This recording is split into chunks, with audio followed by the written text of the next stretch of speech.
Secretary, you wrote, let's see, it came out last weekend, your latest op-ed piece in the Wall Street Journal, and you basically called now for a top-to-bottom review of all of Federal Reserve operations, monetary policy, regulatory policy, staffing, regional reserve banks, and the like. Tell us about that, because this sounds like a blueprint for a new Trump-oriented Federal Reserve Board.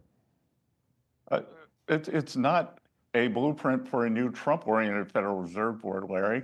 It is a blueprint for a Fed that values its independence and monetary policy. Because of this gain of function, monetary policy and mission creep and bloat that the Fed has had, they are risking their monetary policy. That, I believe that the Fed should be able to set monetary policy on an independent basis. But the more creep we see within their mission, then the more it threatens their independence.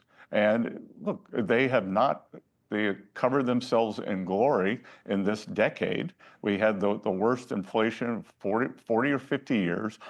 We never saw a post-examination of why things went wrong, how we could keep it from happening again. Regulatory policies, we saw the Silicon Valley Bank and the other two banks that went under, we saw that get swept under the rug.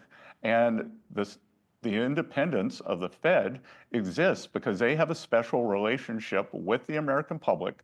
They get to be appointed without budget constraints because the American people believe that they are above reproach. And again and again, drifting away from the central mission has just caused so many problems.